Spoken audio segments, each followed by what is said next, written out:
I am so clashing. I meant to change into a red sweater, but y'all just listening. Don't look at me. Lordy. And look at the lights if I turn them on. I wish y'all could see my pretty ceramic tree, but it's behind y'all. If I would find an extension cord, I could probably get stuff where I want it. Maybe I'll do that. Get my pretty little earrings. They match. Miss Lisa.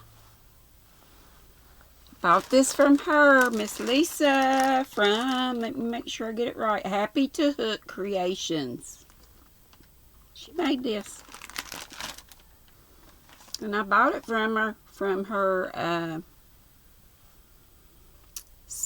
don't know if they call it there's two different groups and I get them messed up. But anyway, she and 3 others, they sell things.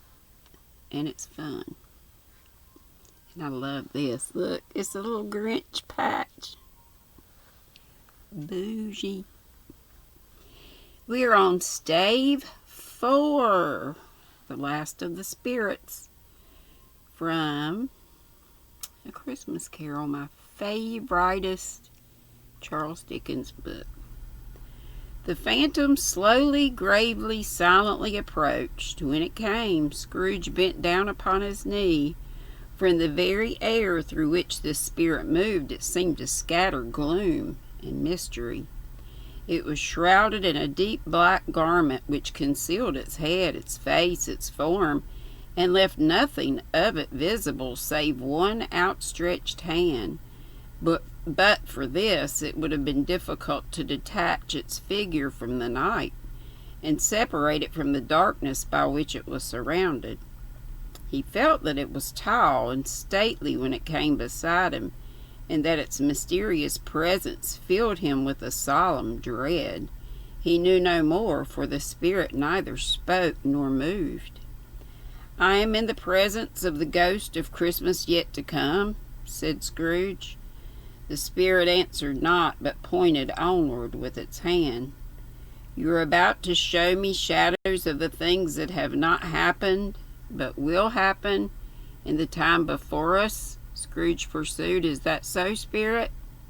The upper portion of the garment was contracted for an instant in its fold, as if the spirit had inclined its head.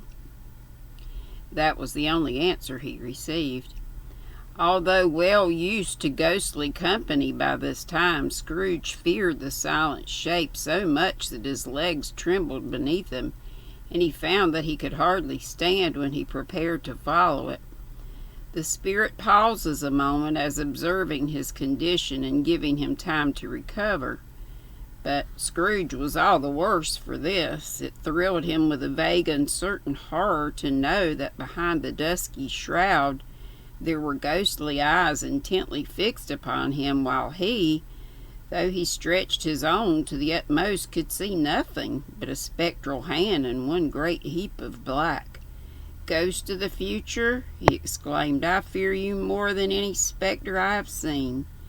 But as I know your purpose is to do me good, and as I hope to live to be another man from what I was, I am prepared to bear you company, and do it with a thankful heart. Will you not speak to me?" He gave no reply. The hand was pointed straight before them. "Lead on," said Scrooge, "lead on. The night is waning fast, and is precious time to me, I know. Lead on, spirit." The phantom moved away as it had come towards him. Scrooge followed in the shadow of its dress, which bore him up, he thought, and carried him along. They scarcely seemed to enter the city, for the city rather seemed to spring up about them and encompass them of its own act. But there they were, in the heart of it, on 'change amongst the merchants, who hurried up and down and chinked the money in their pockets and conversed in groups and looked at their watches and trifled thoughtfully with their great gold seals and so forth, as Scrooge had seen them often. The spirit stopped beside one little knot of businessmen. Observing that the hand was pointed to them, Scrooge advanced to listen to their talk. "No," said a great fat man with a monstrous chin. "I don't know much about it either way. I only know he's dead." "When did he die?" inquired another. "Last night, I believe." "Why, what was the matter with him?" asked a third, taking a vast quantity of snuff out of a very large snuff box. "I thought he'd never die." "God knows," said the first with a yawn. "Well, what has he done with his money?" asked a red-faced gentleman with a pendulous excrescence on the end of his nose that shook like the gills of a turkey cock. "I haven't heard," said the man with the large chin, yawning again. "Left it to his company, perhaps. He hasn't left it to me, that's all I know." This pleasantry was received with a general laugh. "It's likely to be a very cheap funeral," said the same speaker, "for upon my life I don't know of anybody to go to it. Suppose we make up a party and volunteer?" "I don't mind going if a lunch is provided," observed the gentleman with the Let me look this up. Make sure I'm saying it right. I wish they would all have, and this one doesn't, of course, have how to say it.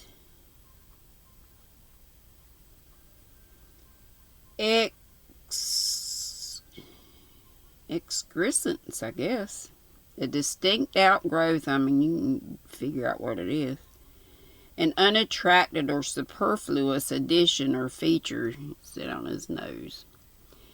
"But I must be fed if I make one."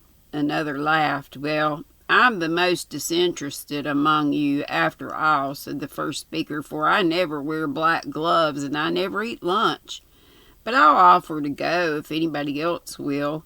When I come to think of it, I'm not at all sure that I wasn't his most particular friend, for we used to stop and speak whenever we met. Bye-bye." Speakers and listeners strolled away and mixed with other groups. Scrooge knew the men and looked towards the spirit for an explanation. The phantom glided on into a street. Its finger pointed to two persons meeting. Scrooge listened again, thinking that the explanation might lie there.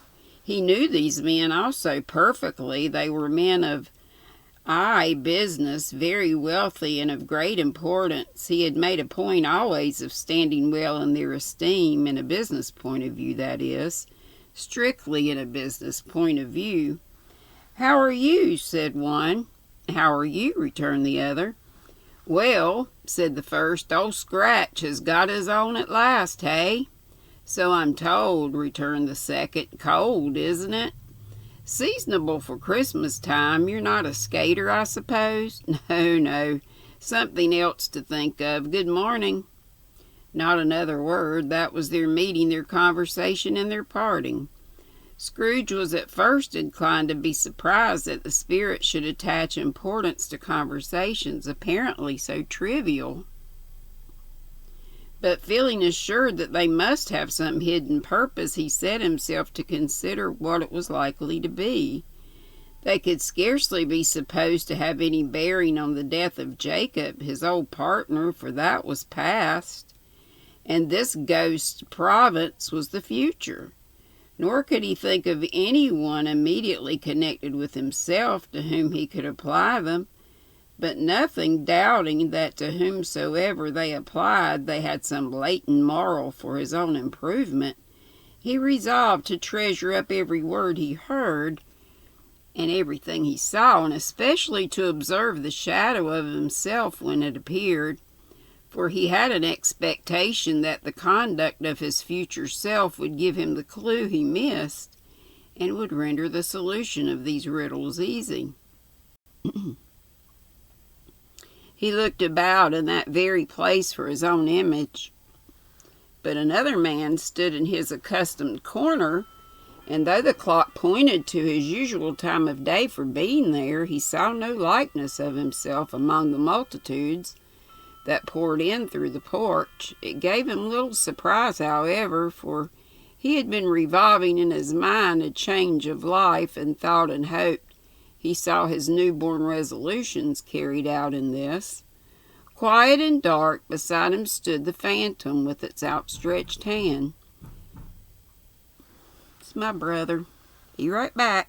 I turned you off, but I don't know how to put stuff together. Oh my gosh, I gotta learn how to do at least that much editing.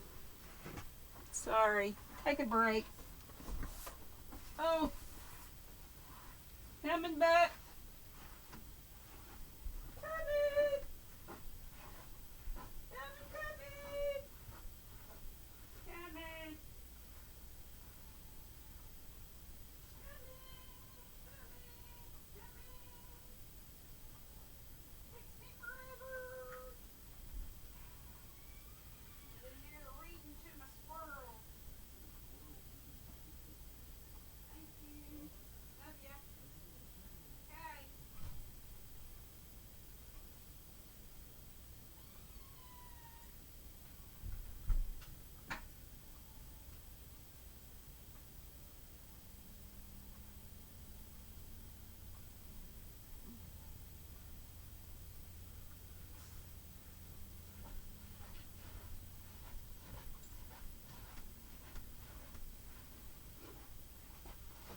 Ain't no wonder I got a fat butt eating lasagna at probably 10 o'clock at night when I get in there to it. My brother is so sweet to me. Thank you, Jesus. Please don't let anything ever happen to my blessed brother. Everything he saw, and especially to observe the shadow of himself when it appeared, for he had read that. Clock pointed in resolutions carried out at last. Outstretched hand. When he roused himself from his thoughtful quest, he fancied from the turn of the hand and its situation in reference to himself that the unseen eyes were looking at him keenly. It made him shudder and feel very cold. They left the busy scene and went into an obscure part of the town where Scrooge had never penetrated before. Although he recognized its situation and its bad repute, the ways were foul and narrow, the shops and houses wretched, the people half-naked, drunken, slipshod, ugly. Alleys and archways, like so many cesspools, disgorged their offences of smell and dirt and life upon the straggling streets, and the whole quarter reeked with crime, with filth and misery. Far in this den of infamous resort, there was a low-browed, beetling shop below a penthouse roof where iron, old rags, bottles, bones, and greasy offal, O-F-F-A-L, were bought. Upon the floor within were piled up heaps of rusty keys, nails, chains, hinges, files, scales, weights, and refuse iron of all kinds. Secrets that few would like to scrutinize were bred and hidden in mountains of unseemly rags, masses of corrupted fat, and sepulchres of bones. I probably said that wrong, but I know that word from Poe, I believe. Sitting in among the wares he dealt in by a charcoal stove made of old bricks was a gray-haired rascal, nearly 70 years of age, who had screened himself from the cold air without by a frowsy curtaining of miscellaneous tatters hung upon a line, and smoked his pipe in all the luxury of calm retirement. Scrooge and the Phantom came into the presence of this man just as a woman with a heavy bundle slunk into the shop. But she had scarcely entered when another woman, similarly laden, came in too, and she was closely followed by a man in faded black, who was no less startled by the sight of them than they had been upon the recognition of each other. After a short period of blank astonishment in which the old man with the pipe had joined them, they all three burst into a laugh. "Let the charwoman alone to be first," cried she who had entered first. "Let the laundress alone to be second, and let the undertaker's man alone to be the third. Look here, old Joe, here's a chance. We haven't all three met here without meaning it." "You couldn't have met in a better place," said old Joe, removing his pipe from his mouth. "Come into the parlor.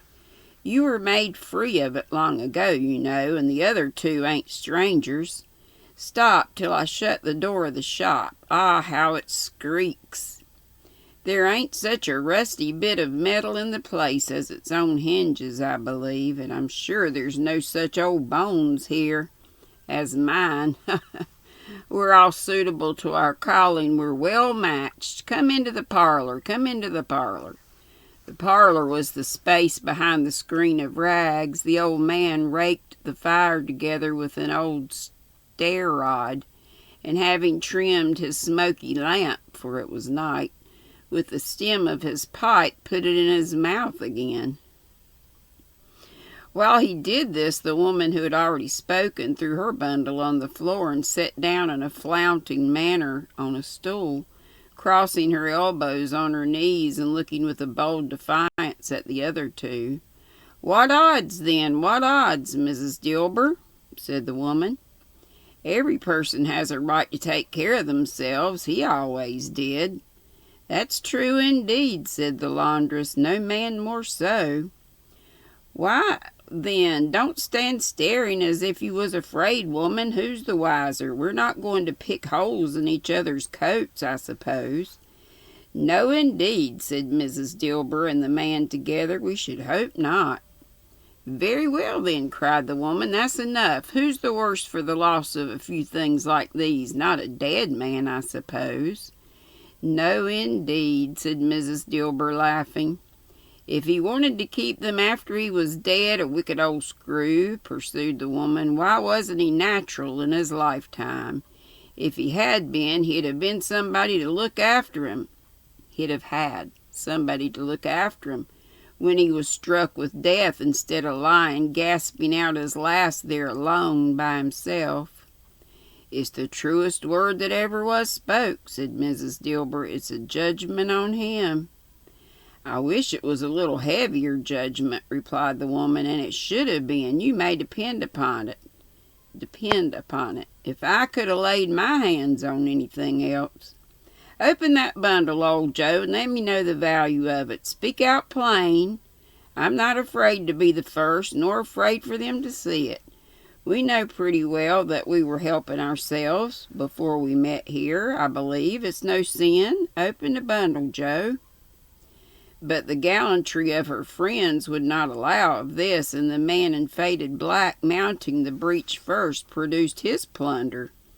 It was not extensive. A seal or two, a pencil case, a pair of sleeve buttons, and a brooch of no great value were all.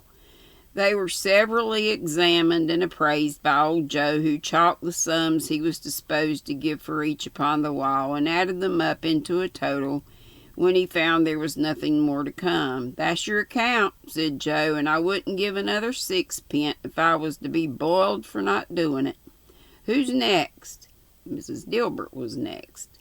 "Sheets and towels, a little wearing apparel, 2 old-fashioned silver teaspoons, a pair of sugar tongs, and a few boots." Her account was stated on the wall in the same manner. "I always give too much to the ladies. It's a weakness of mine. That's the way I ruin myself," said old Joe. "That's your account. If you ask me for another penny and make it an open question, I'll repent of being so liberal and knock off half a crown." "And now undo my bundle, Joe," said the first woman. Joe went down on his knees for the greater convenience of opening it, and having it unfastened a great many knots, dragged out a large and heavy roll of some dark stuff. "What do you call this?" said Joe. "Bed curtains?" "Ah," returned the woman, laughing and leaning forward on her crossed arms, "bed curtains." "You don't mean to say you took them down, rings and all, with him lying there?" said Joe. "Yes, I do," replied the woman. "Why not?" "You were born to make your fortune," said Joe, "and you'll certainly do it." "I certainly shan't hold my hand when I can get anything in it by reaching it out, for the sake of such a man as he was. "I promise you, Joe," returned the woman coolly. "Don't drop that oil upon the blankets now." "His blankets?" asked Joe. "Whose else's, do you think?" replied the woman. "He isn't likely to take cold without them, I dare say." "Well, I hope he didn't die of anything catching, eh?" said old Joe, stopping in his work and looking up. "Don't you be afraid of that," returned the woman. "I ain't so fond of his company that I'd loiter about him for such things if he did. You may look through that shirt till your eyes ache, but you won't find a hole in it, nor a threadbare place. It's the best he had, and a fine one too, and they'd have wasted it if it hadn't been for me." "What do you call wasting of it?" asked old Joe. "Putting it on him to be buried in, to be sure," replied the woman with a laugh. "Somebody was fool enough to do it, but I took it off again. If calico ain't good enough for such a purpose, it isn't good enough for anything. It's quite as becoming to the body. He can't look uglier than he did in that one." Scrooge listened to this dialogue in horror, as they sat grouped about their spoil in the scanty light afforded by the old man's lamp. He viewed them with a detestation and disgust which could hardly have been greater, though the demons marketing the corpse itself. "Ha ha!" laughed the same woman, when old Joe, producing a flannel bag with money in it, told out their several gains upon the ground. "This is the end of it, you see. He frightened everyone away from him when he was alive, to profit us when he was dead." "Spirit," said Scrooge, shuddering from head to foot. I see. The case of this unhappy man might be my own. My life tends that way now. Merciful heaven, what is this?" He recoiled in terror, for the scene had changed, and now he almost touched a bed, a bare, uncurtained bed, on which, beneath a ragged sheet, there lay a something covered up, which, though it was dumb, announced itself in awful language. The room was very dark, too dark to be observed with any accuracy, though Scrooge glanced around it in obedience to a secret impulse, anxious to know what kind of room it was. A pale light rising in the outer air fell straight upon the bed, and on it, plundered and bereft, unwatched, unwept, uncared for, was the body of this man. Scrooge glanced towards the phantom. Its steady hand was pointed to the head. The cover was so carelessly adjusted that the slightest raising of it, the motion of a finger upon Scrooge's part, would have disclosed the face. He thought of it, felt how easy it would be to do, and longed to do it, but had no more power to withdraw the veil than to dismiss the spectre at his side. "Oh, cold, cold, rigid, dreadful death, set up thine altar here, and dress it with such terror as thou hast at thy command, for this is thy dominion, but of the loved and revered and honored head thou canst not turn one hair to thy dread purposes, or make one feature odious. It is not that the hand is heavy and will fall down when released. It is not that the heart and pulse are still, but that the hand was open, generous and true, the heart brave, warm and tender, and the pulse a man's. Strike, shadow, strike, and see his good deeds springing from the wound, to sow the world with life immortal." No voice pronounced these words in Scrooge's ears, and yet he heard them. When he looked upon the bed, he thought, if this man could be raised up now, what would be his foremost thoughts? Avarice, hard dealing, gripping cares, they have brought him to a rich end truly.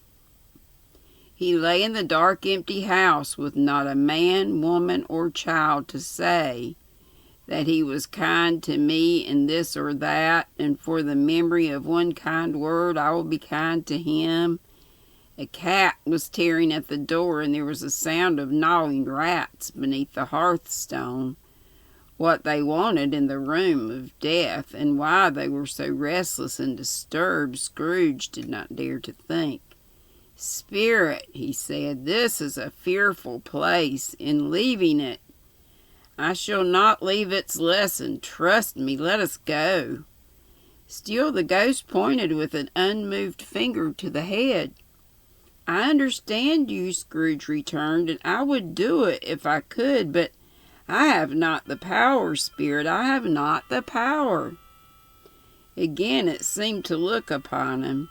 "If there is any person in the town who feels emotion caused by this man's death," said Scrooge, quite agonized, "show that person to me, Spirit, I beseech you."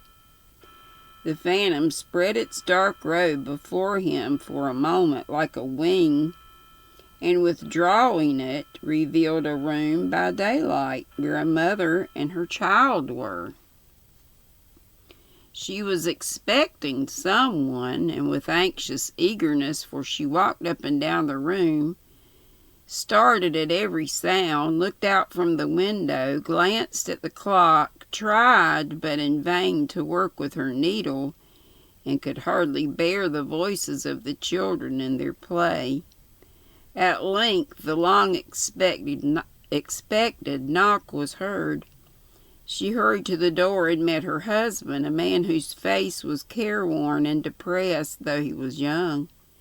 There was a remarkable expression in it now, a kind of serious delight of which he felt ashamed and which he struggled to repress.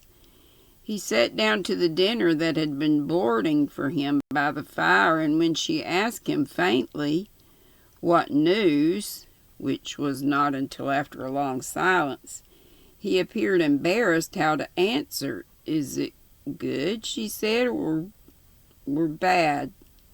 To help him. "Bad," he answered. "We're quite ruined." "No, there is no hope yet, Caroline." "If he relents," she said, amazed, "there is. Nothing is past hope if such a miracle has happened." "He is past relenting," said her husband. "He is dead." She was a mild and patient creature if her face spoke truth, but she was thankful in her soul to hear it, and she said so with clasped hands. She prayed forgiveness the next moment and was sorry, but the first was the emotion of her heart. What the half-drunken woman whom I told you of last night said to me when I tried to see him and obtain a week's delay, and what I thought was a mere excuse to avoid me, turns out to have been quite true. He was not only very ill, but dying then. To whom will our debt be transferred? I don't know, but before that time we shall be ready with the money, and even though we were not, it would be a bad fortune indeed to find so merciless a creditor in his successor. We may sleep tonight with light hearts, Caroline." Yes, soften it as they would, their hearts were lighter. The children's faces hushed and clustered round to hear what they so little understood were brighter, and it was a happier house for this man's death. The only emotion that the ghost could show him caused by the event was one of pleasure. "Let me see some tenderness connected with the death," said Scrooge, "or that dark chamber, Spirit, which we left just now, will be forever present to me." The ghost conducted him through several streets familiar to his feet, and as they went along, Scrooge looked here and there to find himself, excuse me, oh, agony of defeat.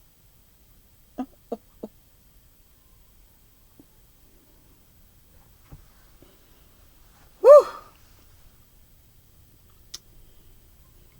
The ghost conducted him through several streets from here to his feet. As they went along, Scrooge looked here and there to find himself, but nowhere was he to be seen. They entered poor Bob Cratchit's house, the dwelling he had visited before, and found the mother and the children seated round the fire. Quiet, very quiet. The noisy little Cratchits were as still as statues in one corner, and sat looking up at Peter, who had a book before him. The mother and her daughters were engaged in sewing, but surely they were very quiet. And he took a child and set him in the midst of them. Where had Scrooge heard those words? He had not dreamed them. The boy must have read them out as he and the spirit crossed the threshold. Why did he not go on? The mother laid her work upon the table and put her hand up to her face. The color, it hurts my eyes, she said. The color, oh, poor Tiny Tim. They're better now, said Cratchit's wife. It makes them weak by candlelight, and I wouldn't show weak eyes to your father when he comes home for the world. It must be near his time. Past it, rather, Peter answered, shutting up his book, but I think he has walked a little slower than he used these last few evenings, Mother. They were very quiet again at last. She said in a steady, cheerful voice that only faltered once, I have known him walk with Tiny Tim upon his shoulder very fast indeed. So have I, cried Peter, often. And so have I, exclaimed another. So had all. But he was very light to carry, she resumed, intent upon her work, and his father loved him so that it was no trouble, no trouble. And there's your father at the door. She hurried out to meet him, and poor Bob and his comforter, he had need of it, poor fellow, came in. His tea was ready for him on the hob, and they all tried who should help him to it most. Then the two young Cratchits got upon his knees and laid each child a little cheek against his face, as if they said, Don't mind it, Father. Don't be grieved. Bob was very cheerful with them and spoke pleasantly to all the family. He looked at the work upon the table and praised the industry and speed of Mrs. Cratchit and the girls. They would be done long before Sunday, he said. Sunday? You went by today then, Robert? Said his wife. Yes. Yes, my dear, returned Bob. I wish you could have gone. It would have done you good to see how green a place it is. But you'll see it often. I promised him that I would walk there on a Sunday, my little child, cried Bob, my little child. He broke down all at once. He couldn't help it. If he could have helped it, he and his child would have been farther apart, perhaps, than they were. He left the room and went upstairs into the room above, which was lighted cheerfully and hung with Christmas. There was a chair set close beside the child, and there were signs of someone having been there lately. Poor Bob sat down in it, and when he had thought a little, composed himself, he kissed the little face. He was reconciled to what had happened and went down again quite happy. They drew about the fire and talked, the girls and mother still working. Bob told them of the extraordinary kindness of Mr. Scrooge's nephew, whom he had scarcely seen but once, and who, meeting him in the street that day, and seeing that he looked just a little down, you know, said Bob, inquired what had happened to distress him. On which, said Bob, for he is the pleasantest spoken gentleman you ever heard, I told him I am heartily sorry for it, Mr. Cratchit, he said. No, wait a minute. On which, said Bob, for he is the pleasantest spoken gentleman you ever heard, I told him. I'm heartily sorry for it, Mr. Cratchit, he said, and heartily sorry for your good wife. By the by, how he ever knew that, I don't know. Knew what, my dear? Why, that you're a good wife, replied Bob. Everybody knows that, said Peter. Very well observed, my boy, cried Bob. I hope they do. Heartily sorry, he said, for your good wife. If I can be of service to you in any way, he said, giving me his card. That's where I live. Pray come to me. Now it wasn't, cried Bob, for the sake of anything he might be able to do for us, so much as for his kind way that was quite delightful. It really seemed as if he had known our Tiny Tim and felt with us. I'm sure he's a good soul, said Mrs. Cratchit.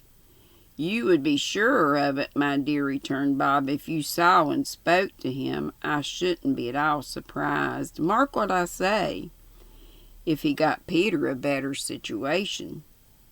Only hear that, Peter, said Mrs. Cratchit. And then, cried one of the girls, Peter will be keeping company with someone and setting up for himself.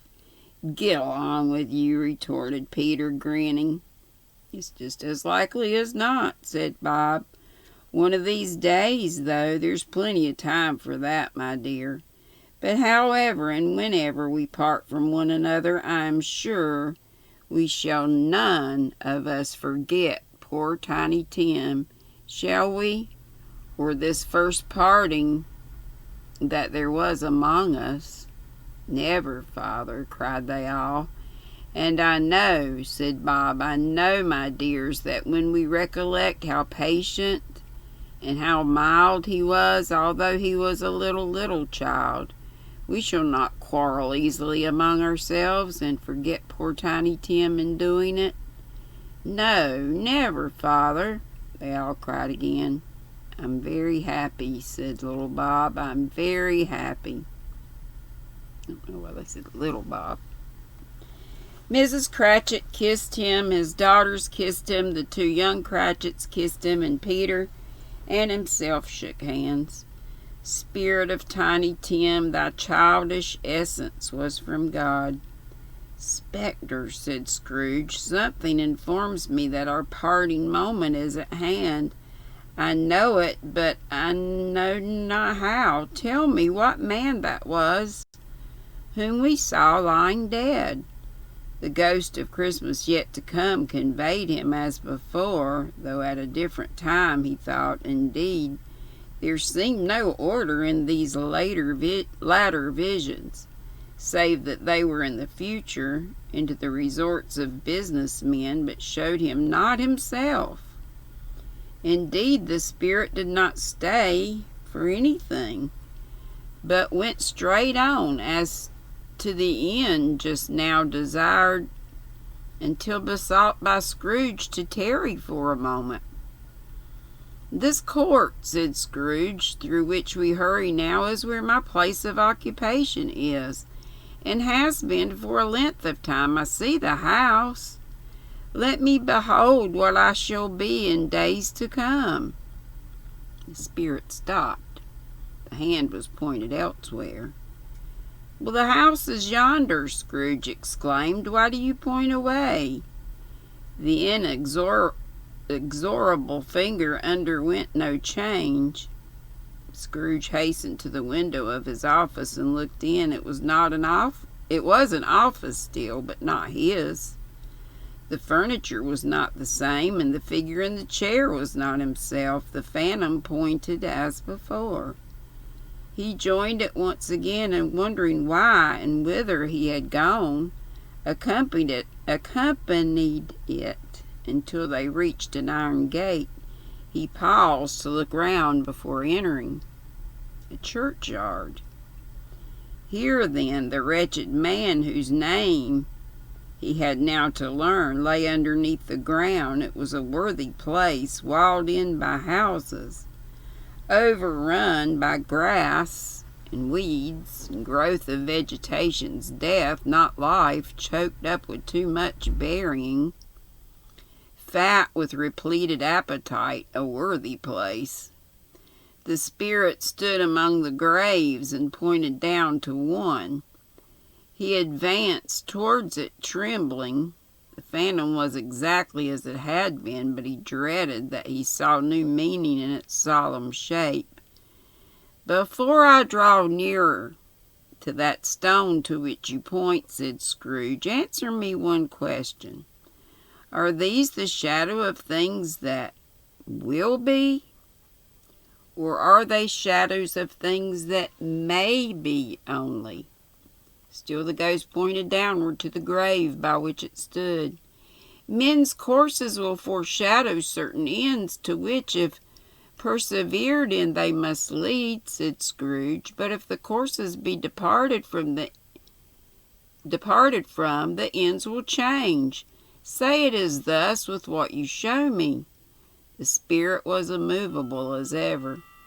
Scrooge crept towards it, trembling as he went, and following the finger, read upon the stone of the neglected grave his own name, Ebenezer Scrooge. And I'm going to stop right there. Don't have much left. But we have other Christmas stories. Happy Friday night. Merry Christmas. Gonna start work on this again. I'm taking a break. About to freeze. Well, I gotta eat lasagna first. Love y'all. Be sweet, don't be ugly. I'll be on at 3 Saturday and Sunday. That's Eastern time. I meant to tell y'all about, I'll tell y'all tomorrow, but I'll go ahead and tell y'all. But did y'all see my community tab where I put the kitty cat color collection that Miss CIA Crochet in Agreement, Melissa Reed, made for me? If you didn't, check it out. It's the video of her dyeing that yarn. It's all sped up and edited, and she did a great job. She presented it as like a premiere, and of course I was late. And she had sent me the message and said she was going to do it. I didn't see it, but it was fine. It's more than fine. It is gorgeous. It's exactly what I wanted.